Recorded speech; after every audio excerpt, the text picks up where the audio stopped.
There may be a lot of job openings in fundraising right now, but not every opportunity is going to be the right fit for you. How should you evaluate a potential organization? What questions should you ask in an interview? For today's episode, I'm handing things off to my team members, Karen Kendrick and Matt Gill. They'll be speaking with Paul Towne, Vice President of Executive Search with Cooper Coleman, and sharing some tips for you how you can find the right nonprofit job this year. Welcome to the Nothing But Major Gifts podcast from Veritus Group, featuring Richard Perry and Jeff Schreifels.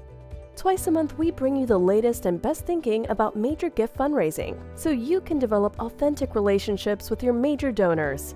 Here are your hosts, Richard and Jeff. Welcome to today's podcast. I'm Karen Kendrick, and I'm taking over the podcast today from Jeff and Richard, who have the day off. One of the topics we've heard constantly about this past year is how hard it is to find and retain good talent. We also heard from a lot of you fundraisers about how hard it was to find the right job. We got questions like, what do I look for when I'm interviewing? What questions should I ask? How can I tell if they really do have the culture they say they do? So to help you find the right job, if you're looking for a new position or looking to join the nonprofit sector this year, I've invited two great guests for today's episode. Paul Towne is VP of Executive Search at Cooper Coleman, a full-service recruiting and consulting firm, and Matt Gill is a client experience leader here at Veritus Group and is a naval officer and has extensive experience as a fundraiser for Greater Twin Cities United Way and American Red Cross. Welcome to both of you, and let's do a quick little hello, starting with you, Paul. Thanks so much, Karen. It's a pleasure to join the Veritus team again for one of these sessions. I always enjoy it and I'm looking forward to this conversation very much. Thanks. Hey, so happy to be here and just excited to continue my journey with the Veritus, which started ages ago when I was a client, and now being on this side, being able to coach people on a journey that was so impactful for me in a career that's so important in this world. Just thrilled to be here. So thank you. Thank you. Paul, start us out today and talk a little bit about job hunting. What's the landscape right now? What trends are you seeing? Sure, I'm happy to. So I think the biggest headline to share is that fundraisers and development professionals are still very much in demand. That has not changed. The pandemic has made our jobs more challenging. And so whether it's building out teams or replacing positions for folks that have decided to make a shift in their career, there's a lot of jobs open. And I would say particularly in higher education. And during a time of uncertainty for a number of nonprofits due to some of the economic challenges and increased service demands on nonprofits, you can find that higher education jobs often can offer a lot more stability. They can offer opportunities for professional development and career growth, as well as education benefits. So if you're thinking about pursuing that master's degree that you put on hold, if you get a job in higher education, you might be able to do that at no cost or a reduced cost. So those are some things to think about. If you're making a change, higher education could be something to consider. The other thing that I would say is you've probably seen this on LinkedIn or in the news, that remote and hybrid work continues to evolve. And so, I've seen reports that say that fully remote is dead. I don't think that's the case, but I do think it's definitely changing. And so one thing that I would recommend for candidates as you're having conversations with organizations and hiring managers is to get some clarity on what the organization's short and long-term goals are with regard to return to office. So, for example, particularly if a position is hybrid, and let's say maybe right now it's 2 days a week in the office, what are their plans in terms of long-term to have people return to the office full-time? I think some organizations are on that path, some organizations are on different paths, but I think having an open and transparent conversation will ensure that you're not getting into a situation where what the organization is requiring isn't going to meet your needs. So that's, I think, an important thing to think about. Another thing that I would say is that if you're applying for remote positions, keep in mind that that will mean that you're not only just competing with the people in your local area, you're competing with anyone with internet access for by and large. And I would take that back a little bit. I'm exaggerating just slightly. I think primarily it's going to be anyone with internet access in the US, but you never know. They might be open to candidates outside the US. And so in that instance, you may need to work a little bit harder to get your credentials and your application to stand out. And so one way that I've seen people be successful in doing that is to take the time to get to know the organization and do that by reaching out to other folks at the organization. It might not have to be the hiring manager. Some of those hiring managers may say, from an equity standpoint, I can't have a conversation with you outside of the interview process, and just respect that. But you could reach out to other people at the organization that are in similar roles to the one that you're seeking, or even different roles. Talk to someone on the programs team and get some information from them in terms of what's the culture like. Do you enjoy your time there? Some people can be a little bit hesitant to reach out with a cold request. But what I'll say is that one of the reasons that we all work in this space, and I worked for nonprofits for over 20 years, is that it tends to be a much more open and collegial kind of environment. And so I think as long as you reach out with a lot of kindness and respect, and also maybe even a little flattery. I saw this article that you posted. I was really inspired by it. I'd love to hear more about your thoughts on X. Most people are going to be responsive to that. So again, sort of laying that groundwork, doing your discovery, building relationships at an organization where they might be able to refer you is a way to get your application to stand out from the pile. Wow, that was rich with so much. Never thought of reaching out to other people and building those relationships. They could probably, if you develop a really cool relationship, they may be helping you get a job there, which is a really unique idea. So basically, if I'm wanting to be totally working from home, then it's just a preference versus like I really have to have that. What I'm hearing you saying is I might want to think about that versus a job that I'm really going to love and enjoy with a great culture. There may be reasons why I would want to be able to do a hybrid model and be open to that and consider it at this point. Yeah. So Matt, I know that our clients, sometimes we get involved as coaches, helping them in their job interview process. I did that years ago. I would be like the canary in the mine. I just have a quick conversation when the person had an in-person interview. And then I'd be like, well, I felt this, or I felt that. And they'd be like, oh, that's so interesting. So we help out at times in that process. So what are some things that we're seeing at Veritus as we help out with that interview process? Yeah, so my colleagues and I will definitely kind of supplement, try and speak into that process, help as much as we can, providing additional insight. Especially, we've found that there's a lot of value in rather than being in the main group interview along with everyone else, maybe having an individual phone call with that candidate and just seeing how they are one-on-one on the phone. That's, as it happens, one of the main things you spend your time on as a fundraiser. And so spending some time in those phone conversations allows us to really speak into that component of their candidacy. Now, what we're seeing though, the candidates that are out there looking for jobs, and there are plenty of candidates making the move as we're doing a lot of rethinking our relationship with work. That's continuing. That's a big trend, I think, across the industry and across outside the nonprofit industry as well. But candidates are looking for flexibility, looking for trust, looking for situations where they're supported, where they're set up to succeed. Of course, the work from home, hybrid models, those situations, that's a component of that. I think that remains a desire for a lot of folks. And as fundraisers who are out on the road, who are out with donors, who are getting in front of people, that kind of flexibility is important. That kind of trust is important. And you don't want to be in a situation where you have to show your face in the office for a certain number of hours every day, because that actually hinders your ability to do a good job as a fundraiser. But we also find people don't feel like they need to settle for a situation where they don't have those elements, and they don't feel like they need to settle for a job that they're interviewing for that doesn't present them with a compelling reason to to either leave their situation or join your team.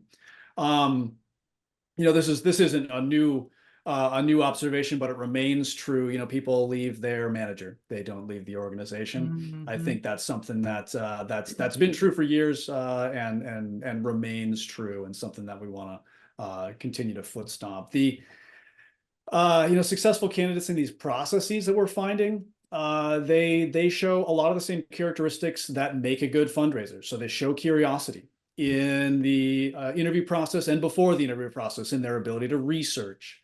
They show an ability to quickly synthesize information.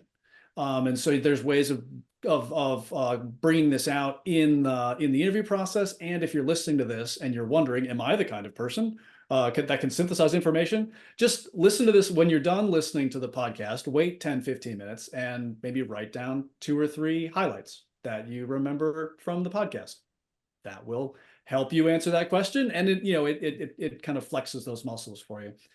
Sense of humor, winsomeness. We spend a lot of time as fundraisers trying to get people to like us, and that's so that element of the interview ought to come naturally to successful candidates. And this Zoom element, this sort of remote element, adds a layer, just some comedy in some ways, where if the tech doesn't work and it throws everybody off, or if the tech doesn't work and the candidate doesn't know but all the other people in the interview process do,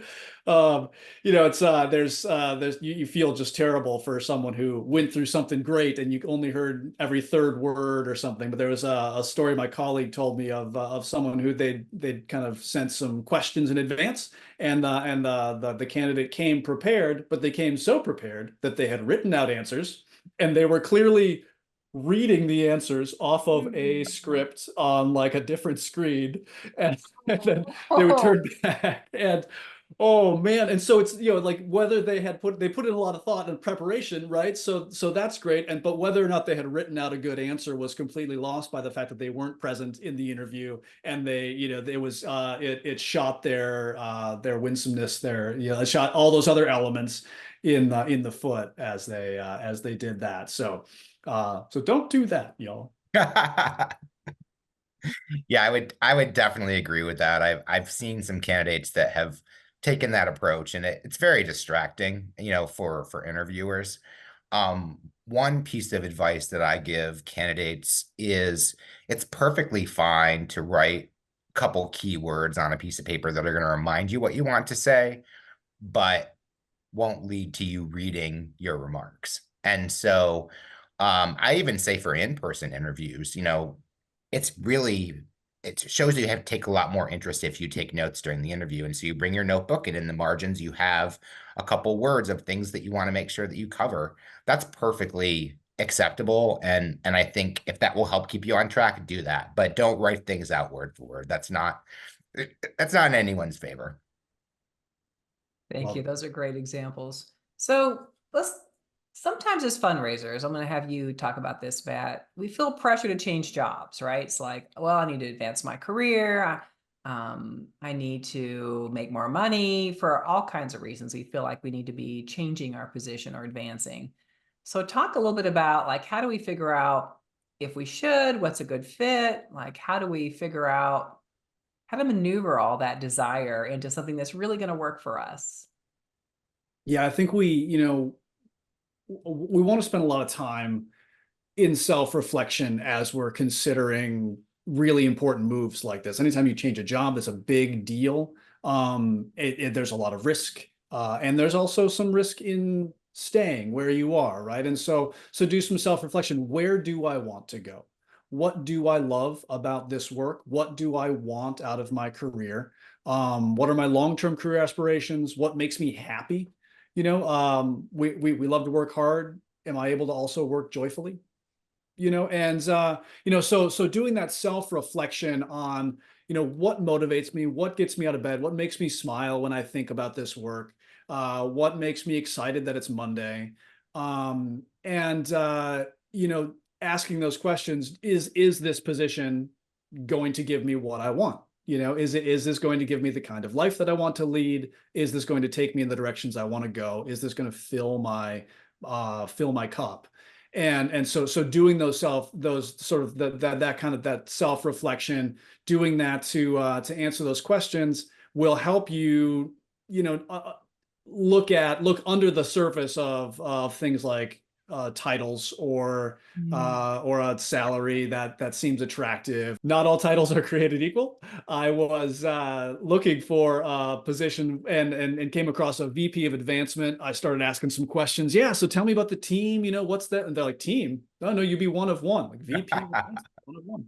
All right, so that wasn't what I was looking for, and but I had known that about myself, and just sort of made that clear in the process. But if I hadn't asked that question, I might have gotten a little bit too far down the process, and waste a lot of people's time.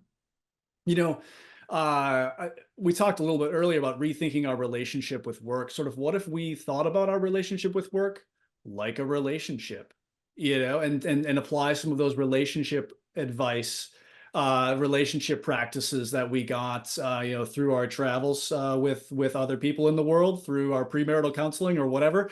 If you aren't happy, why aren't you happy? Are there ways you can make it clear to your supervisor, or are there things you can do to make the situation you're in better, right? What have you done? What part of this process do you own?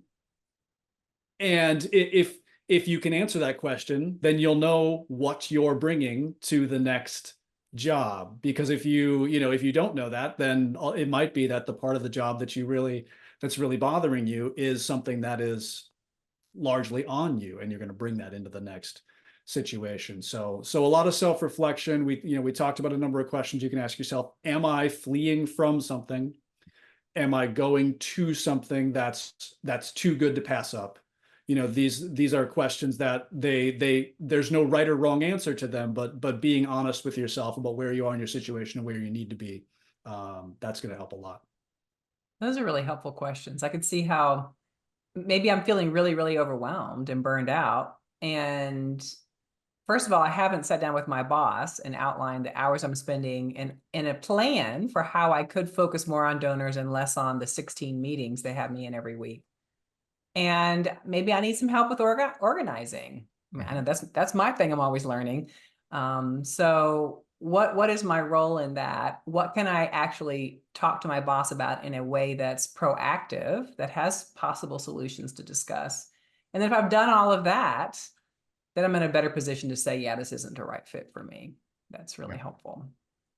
Yeah, I totally agree. And one thing that I would add from a recruiter standpoint is, if you are fleeing a job, to use Matt's words, that's perfectly fine. It's acceptable. Everyone gets into a situation. If you haven't had a job yet where you need to just get out, it's going to happen like that. It's a pretty normal thing.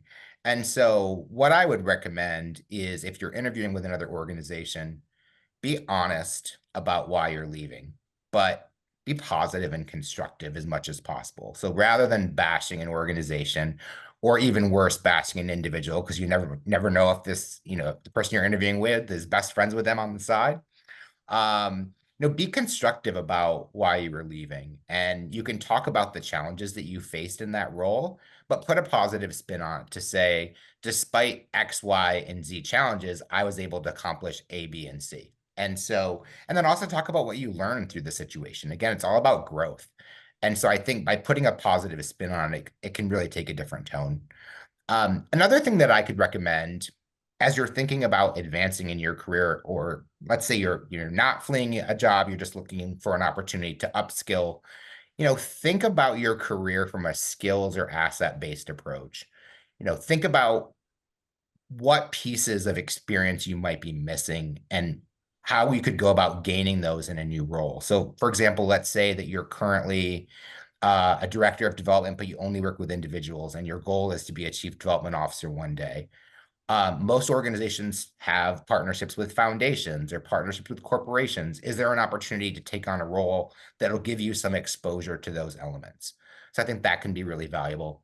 Another thing that I would share is that beyond just sort of your standard development skills, generalist skills are really in demand. And I'm hearing clients say a lot more, I want a development professional who understands finance, who understands once a grant is received, whether that organization is subgranting that to other organizations or how it's spent down and applied to the programs team. Having a base level understanding of how that works is a really valuable asset in an organization. So I would say some skills you might want to think about developing outside of your standard development skills would be finance, operations, then obviously management if you're looking to advance. So those are just some other things you might want to keep in mind.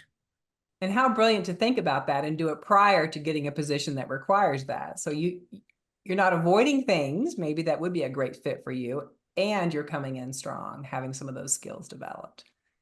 So what things should we think about, Paul, as candidates looking for a job in the interview process? Give us some tips. You're doing this every day. It's so helpful.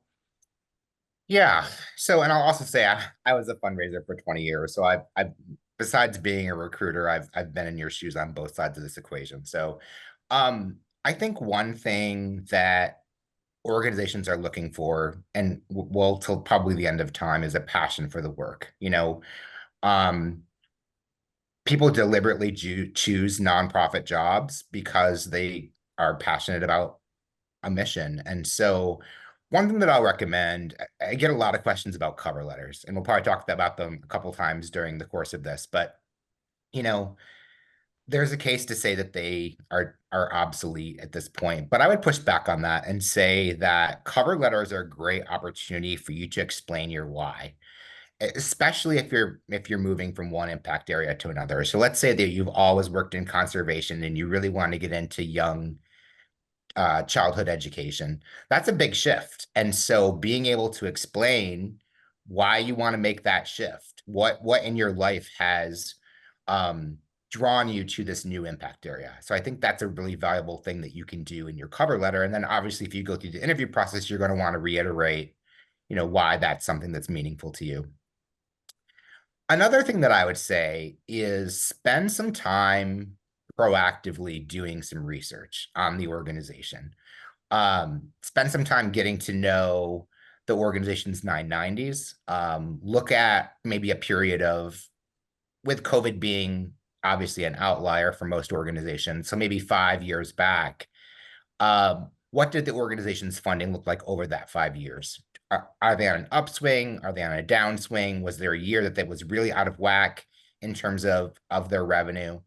Look at their annual reports if they have those available. Obviously, take a look at their website, spend some time getting to know that, and jot down questions that you have. And what I would also say is don't be afraid to ask the hard questions. So, if an organization went from being an $8 million organization to being a $4 million organization, that's something that you would want to know about, and so I think leaning into those kinds of questions and coming prepared will show that you've done your homework, just like you would do your homework if you're meeting with a donor. And so again, it's like demonstrating in a different way that you take the initiative and to go to the extra mile to get the information that you need. Another thing that I would say is, as you're interviewing, and let's say you're meeting with a panel, because nonprofits love to do a panel interview, spend some time writing a question and jotting it even on your notebook that you bring in, or at least a couple words, for each and every individual interviewer. So for example, let's say you're interviewing for a director of development position and you're meeting with a director of programs. Ask that person, where have you seen fundraising success with your program? How do you like to work with a development team? Those kinds of things will show that, again, you've done your homework, you understand their role, and that you also understand that the development function is not an island. You have to play well with all the different teams. And so I think that can be really beneficial. And then last, but certainly not least, is always remember that while you're going through an interview process and you're being evaluated for this new position, you're also interviewing the organization. And you need to listen to the feedback that you're getting. You just take it all in and sort of sit on it and think about, like, is this the kind of thing that I want to get into? One thing that I always say is every organization and every opportunity has both challenges and opportunities. And so I think what I always encourage my candidates is to say, are these the opportunities and challenges that get me excited? Or are these the ones where I've experienced it at 3 other jobs and I just want to run for the hills? And so the more information that you can get as you go through that process, it will help you decide not only the organization deciding if you're the right person, but is this the right opportunity for you? Wow, it's clicking in my brain just how significantly this whole process matches your skill set as a fundraiser. How ideal for us, right? How to research, how to have great questions, be curious, show up with presence, know how to connect with people, whether you're introvert, extrovert, whatever personality, can you connect? Can you create some sense of presence and knowledge? So this is really helpful. Thank you all. All right, so continuing, Matt, how do we get clear on the reality of the position?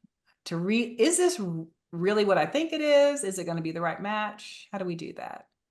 Yeah, I mean, I think we can ask some pretty pointed and detailed questions, and that'll show things like our curiosity and our ability to research. We could our grasp of the craft. So asking questions about, hey, what's the caseload of donors that I am going to be taking over?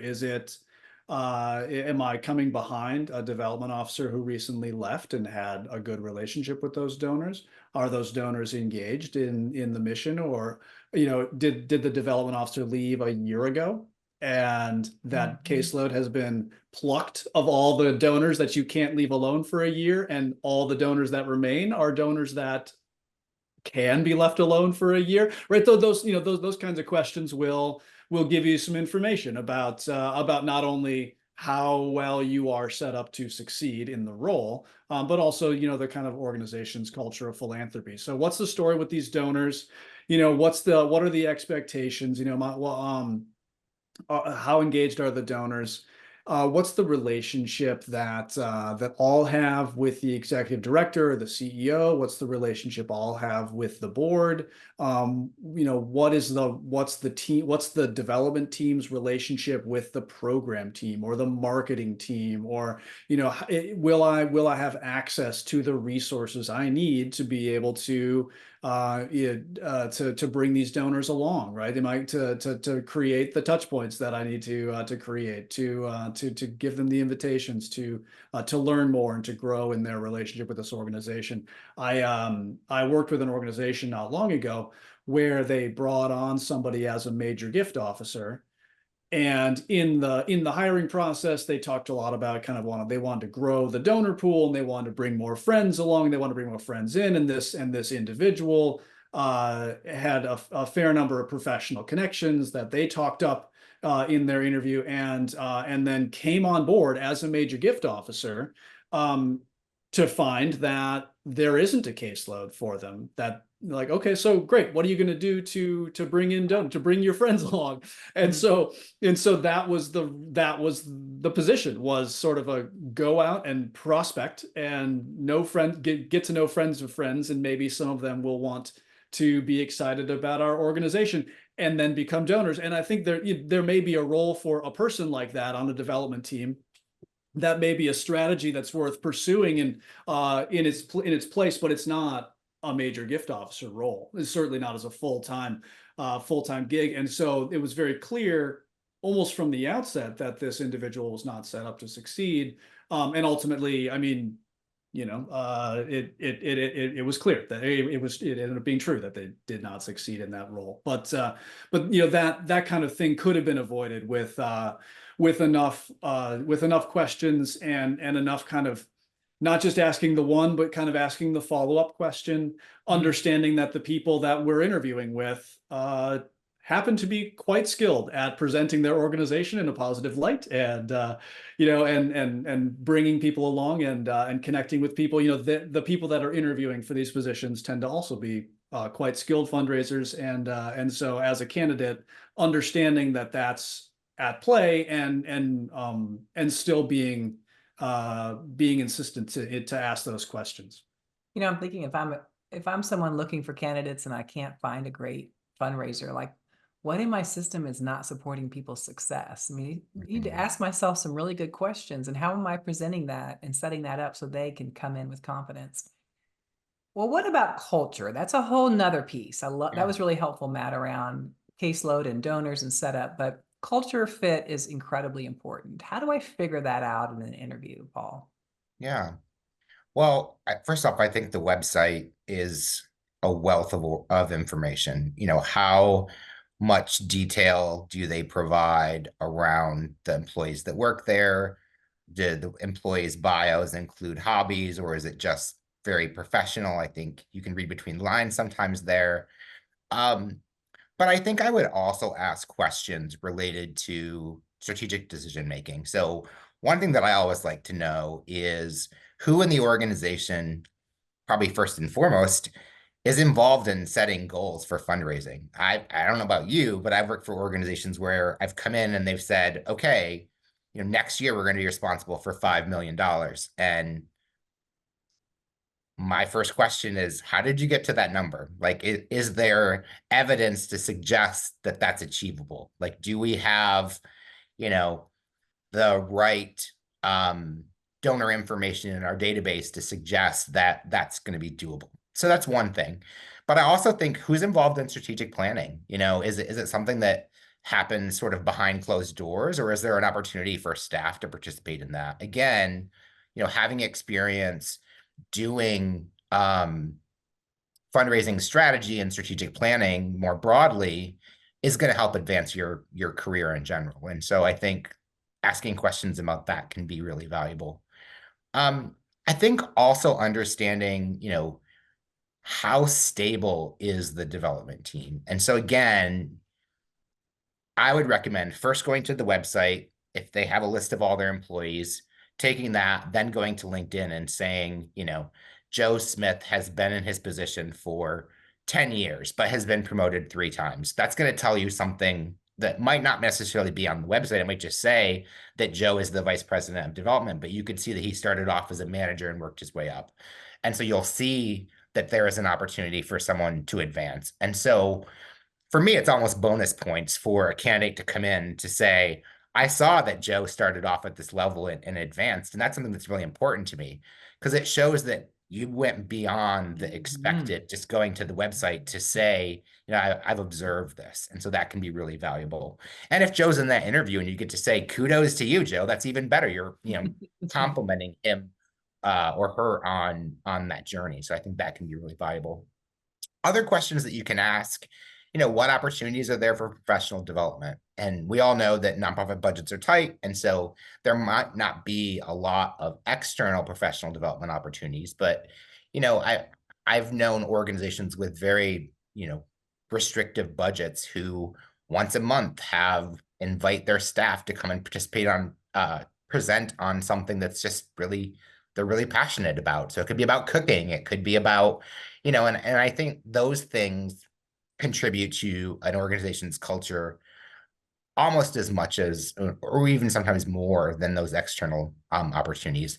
Another thing that I think could be valuable is asking about either formal or informal mentor programs. So for example, some organizations, when they have a new development person come in, they will assign them a mentor or even an onboarding buddy. And I think, again, that's an intentional decision the organization has made to become more of a people first organization. So those are some things that I think, can be really helpful for you to get a sense of some of those intangibles that might not be included in the job description or the prospectus, but are going to really influence, your experience within an organization. I'd like to build on that. There's two things you said, Paul, that were just phenomenal. That onboarding buddy, in the Navy we call them the dive buddy. Someone that you are responsible for, is responsible for you, and it's kind of your go-to. That it's not your manager. You can ask your dumb questions, Exactly. and that does not cost the organization a dime, right? Yeah. Or that's something that's a really good move for the organization, and something you can ask about. You mentioned earlier that the value, the power of having an informational interview with someone who's not the hiring manager, and these are you can assess a lot of this or ask some of these questions in advance, with these information. And that was one of the things that the Navy, I think, did really well when I was transitioning from active duty into the reserves, is they said, look, Matt, go and talk to everyone that you possibly can. Anyone that will give you, ask for 20 minutes and some advice, and that ended up serving me extremely well, not just in that initial transition off of active duty, but throughout the last number of years as I've grown in my career. So I definitely just want to reiterate that. I'm sure people are listening and just typing as fast as they can with all these great ideas. So red flags, Paul, what are red flags I should look for? Yeah, where do I begin? I think first and foremost, there's a couple things that you'll want to look at, and it might be a tough conversation to have, but understanding the expectations around fundraising, especially for the first year. To go back to what Matt said, and he described it as caseload, but like, what does the pipeline look like? What stages are these candidates or these potential donors or donors in, and how have they been cultivated? How have they been stewarded? Like, what does that look like? Because it's going to be a very different situation if you have a gap when there was no development person, and so they haven't been reached out to in over a year or maybe even longer. So I think if you're just presented with our fundraising goal is $5 million for next year, which first of all, that would be a red flag in and of itself in my book. But I think, understanding goals, where they came from, as well as what the current state of the pipeline looks like is really valuable information to have. The other thing that I would say is if they're posting for multiple development positions, that could be a red flag. I'm not going to say that it is necessarily, because I've seen organizations that have added brand new programs and they need an entirely new, unit within the fundraising team to fundraise specifically for those new programs. And so that's a question. You might be able to discern some of that from the research that you do in advance, but also feel free to ask that. I always ask, and I encourage candidates to ask when they interview for a job, what's the status of the person that was in this position before? Like, did they leave? Did they leave on good terms? Did they provide any kind of transition materials for the next person? That could be really valuable information to have. And again, if they left on bad terms, it doesn't necessarily mean it's a red flag, but it's just more information for you to have. Because again, I'm going to go back to what I said before. Every job, every organization has opportunities and challenges. Are they the ones that you're willing to take on and want and are excited to take on? Or are they ones where, it's time to move, focus on something else? So I think those are some things that you could look for that might be helpful. So to take that a little further, Paul, Yeah. talk about declining a job during the interview process. Is that a good thing, a bad thing? Is that going to create a bad situation for me in the future? How do I do that? That's an excellent question. And I get asked that all the time by candidates. And first thing that I will say is that times have changed a lot. So I often share this with candidates. I'll share it with you all. My mother worked as a operating room nurse for 40 years in the same hospital. And so when I was early on in my career and I was looking to advance, and sometimes you can advance in an organization because there's just not the opportunities and you want to grow. And so I'd be interviewing for these new jobs, and my mom would say, well, of course you're going to take it if you're offered it. And so that was my mindset, for a number of years, because that was what I learned. And I think now things are different. One, the market is very competitive. And two, you have to think about the impact of taking a position that you're not going to be excited about. So, it's really hard to make an ask if you're not passionate about your job or if you don't feel fully supported. And relationships are the currency of fundraisers. And so if there's constant turnover of a development person, that's going to really hurt the relationships. And so that's going to hurt the organization. But now I'll put this back on you as the candidate. If you make a misstep, and it might not be your fault, and sometimes you just don't have all the information. It's way better if you're seeing all the red flags ahead of time to just say and be super transparent, positive, appreciative, thoughtful. But I think it's best to just have a very transparent conversation and share your rationale. Say, I've taken the time. Also, take a few days. That's one thing I think a lot of candidates don't do. Um, I have a candidate for a position right now who has been offered a position at another organization, and she's being considered for a position that we're searching for. And I said, ask for a week. They took how many weeks to get back to you? If they're really interested in you, they'll give you a week, and you can let them know I'm being considered for this other position, and I want to be thoughtful and pick the position that makes more sense for me. And so I think that transparency, by and large, is really respected in this day and age. I think there's another mindset that says keep your cards close to the vest and don't share that information, and that might be the case in certain circumstances. But for me, I think honesty and transparency is the best policy. And I think, if you get into a situation where it becomes high pressure, that's also a piece of information. It could be a yellow flag or a red flag to say, why is there so much pressure here? I'm trying to make a decision that's going to work for me and work best for the organization. So that's, I think, one thing to sort of think about. And then the other thing that I would say is ask for what you need. So, for example, let's say you're going through the interview process and you haven't decided if you're going to decline it because you feel like you haven't met enough people. Some interview processes, they have you meet with the hiring manager, maybe you meet with the HR rep and then the hiring manager, and then they make you an offer.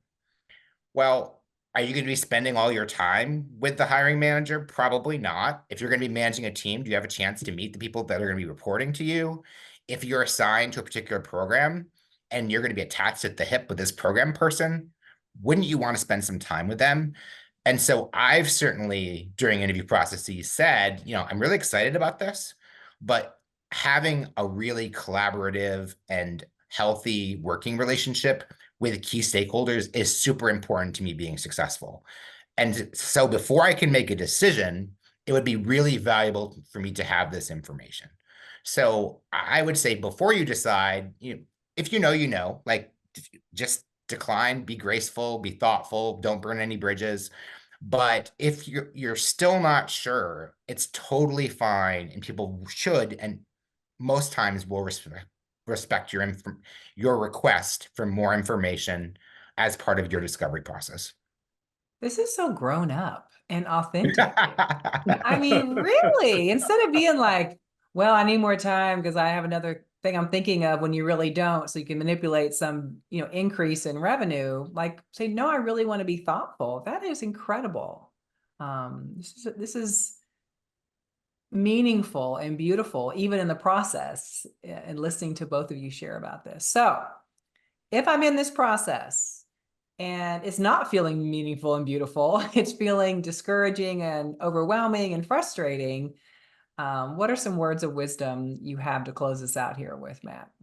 Oh, it can sometimes feel discouraging. And I know that from my own experience. I think I'm seeing some nodding on here. Everyone, probably all of you listening are like, oh boy, isn't it? And many of you listening are going through it right now. And you're really feeling that discouragement, and you're hearing that, oh boy, yes, I'm in such demand. Why can't I land a job? Like, why am I always number two in the process? So they go with someone else. All the things asking, if I'm not that good at this process, am I even good at being a fundraiser? Like, should I read? There's a lot of thoughts that go through your mind, and just that's reality. It's discouraging. It can take a long time. Sometimes it can take a lot longer than you want it to sometimes.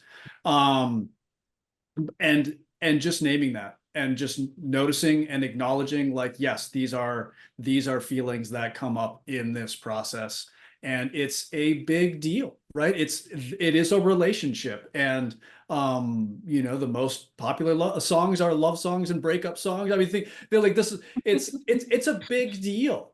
thinking about what our job is, and especially in American culture, it's a huge component of our identity, for better or worse.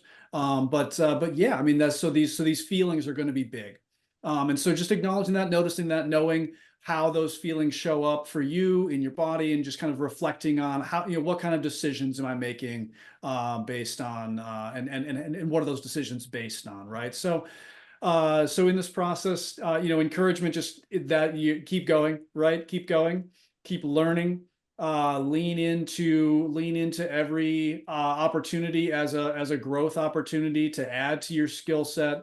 Every interview you have is an opportunity to get better at interviewing. You can spend time with your network, spend time getting to know lots of people. It's a grind to go and call everybody and sit down and have coffee and ask them for 20 minutes and some advice, or to try and ask them for introductions to someone else. And but it's also like kind of a lot of fun to do that. And you kind of go broke having coffee, but you buying coffee, but it's kind of embrace that as a time that's really unique in your journey. And in throughout the hiring process, the interviewing process, if they're willing to, I mean, always ask for feedback, and Yes. then take that feedback with a growth mindset, right? So Yes. if they're willing to give you a reason why they went with another candidate, and something that they saw in you that you could get better at, that's huge. That's so valuable. Take that and kind of swallow back that initial, but I don't have a response, You go. and mull on that and take it on board, and appreciate that as a gift. But keep going, y'all. Keep going. So Paul, in addition to that great input, thank you so much, Matt.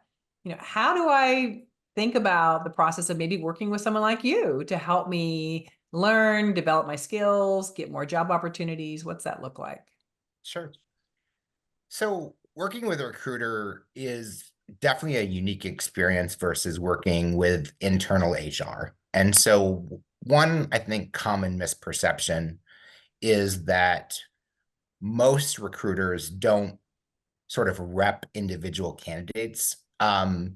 But the advantage of working with a recruiter is that I have relationships with multiple organizations who may have similar job openings. And so just because someone applies and for whatever reason, there might be something, completely unrelated to their experience, it might be culture fit, it might be something else, they're not selected. I already know that they're a rock star. And so it's very easy for me to plug them into something else. So, one thing that I would share, Matt talked about feedback, is that, feedback is a gift. And if you ask HR manager, hiring manager, or recruiter for feedback, take it gracefully. You might not agree with it, but if I had a nickel for every time I had a candidate ask me for feedback and then they said, I totally disagree with everything you said, that's just not going to do anyone any favors, especially if I already had a favorable opinion of you and I have other opportunities that I'd love to engage you with, but you wouldn't accept feedback. That's not a great look. And so my recommendation is think of, and I know it can be hard, but think of an interview process as a personal and professional discovery and a journey, and try to take it as gaining information a lot, like realigning with how you want to reinvent yourself going forward, reimagine your relationship to work. And if you can, think of, yes, I spent a fair amount of time doing this, but I learned something about myself. I learned something about what I bring to the table. I learned something about what really works for me and what really doesn't work for me. I learned something about an organization that I didn't really know anything about. And either I want to pursue more organizations like this, or this is the last time that I'm going to talk to this kind of organization because I didn't have a great experience. So, while it can be disheartening, and like I said, I've been on both sides of the table. I've been a fundraiser for way longer than I've been in search and as a recruiter. And it can be hard to keep a positive attitude, but if you can try to look at it as an opportunity to learn and to grow, then hopefully you can come out of it, even if it's a no, with, I have a better sense of who I am. I have a better sense of what I'm looking for, and I won't have to knock on quite as many doors next time. Mm-hmm. Wow, it becomes a part of the journey. It's always a win, no matter what happens. That's really helpful. Well, thank you, Paul and Matt, for joining me today for this episode. I know your words of wisdom will be so helpful to our audience. If you want to connect with Paul, you can find him on LinkedIn and connect with him at the email in the show notes. We would also love to stay connected to you and your journey. You can join our community hub, where we have a job board and a community of over 1,000 alumni, clients, and community members who you can network with. So you can find the link to join in the show notes as well. So everyone, take care, and we'll see you next time. Thank you for joining us for the Nothing But Major Gifts podcast from Veritus Group. Richard and Jeff also write an ongoing blog that you can subscribe to for free at veritusgroup.com. Please join us again next time.